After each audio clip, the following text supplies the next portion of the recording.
বেঁচে যাওয়া ভাত দিয়েও এত মজার খিচুড়ি রান্না করা যায়, যদি আপনারা ভিডিওটা না দেখেন তাহলে অবশ্যই বুঝতে পারবেন না। তো আসসালামু আলাইকুম, সবাই কেমন আছেন? আশা করছি ভালো আছেন।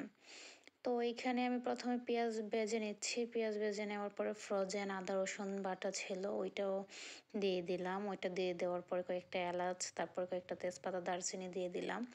কারণ যেহেতু ফ্রোজেন ভাত দিয়ে এটা রান্না করব, তাহলে তো একটু মশলাটা মজা করতে হবে। মজা না করলে অবশ্যই খিচুড়িটা মজা হবে না।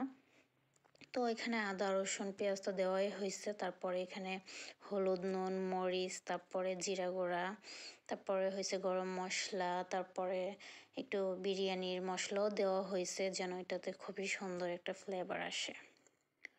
তো এখানে সবগুলো মশলা দেওয়ার পরে আমি এখানে ভালো করে কষিয়ে নিচ্ছি।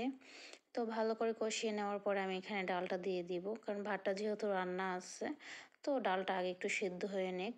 ডালটা একটু সিদ্ধ হয়ে নিলে তারপরে ভাতটা দিয়ে দিব। দিয়ে দিলে তারপরে মানে এটা খুবই সুন্দর একটা খিচুড়ি, ঝরঝরা খিচুড়ির মতো হবে না, আবার পাতলা খিচুড়ির মতোও হবে না, মাখা মাখা একটা খিচুড়ি হবে। তো এইখানে তারপরে আমি কয়েকটা আলু দিয়ে দিলাম। খিচুড়িতে আলুটা হলে আমার আবার খুবই ভালো লাগে, একটু মাখা মাখার মতো হয়ে থাকে। তো এখানে আলুটা আর ডালটা ভালো করে এখানে কষিয়ে নিলাম। কষিয়ে নেওয়ার পরে এই যে ফ্রোজেন ভাতটা আমি দিয়ে দিলাম। তো ফ্রোজেন ভাতটা দিয়ে দিলাম, মানে কখনো নষ্ট করার চেষ্টা করবেন না। আমিও মানে সচরাচর জিনিসপত্র নষ্ট করার চেষ্টা করি না, আর বিশেষ করে খাবারের জিনিস তো আমি নষ্ট করিই না। তো এখানে ভাতটা দিয়ে ডালের সঙ্গে ভালো করে মিশিয়ে নিলাম। মিশিয়ে নেওয়ার পরে আমি এখানে পানি দিয়ে দিলাম।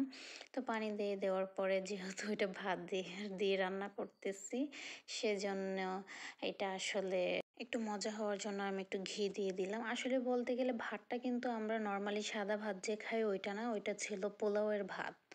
তো এখানে খিচুড়িটা সুন্দর হয়ে গেছে। তো খিচুড়ির সঙ্গে তো একটা ডিম ভাজা হতেই হবে। তো এখানে আমি ডিম ভাজাটা করে নিলাম, কারণ ডিম ভাজা ছাড়া খিচুড়ি খাওয়া যায় না, মজাও লাগে না। আমি আবার যত কিছুই হোক না কেন, যেরকম মাংস থাকুক না কেন, আমার আবার একটু ডিম ভাজাটা লাগে। তো সুন্দর করে আমি এখানে ডিম ভেজে নিলাম। দেখেন মাশাআল্লাহ কত সুন্দর হয়েছে। তো আমার ভিডিওটা কেমন হয়েছে অবশ্যই কমেন্ট করে জানাবেন।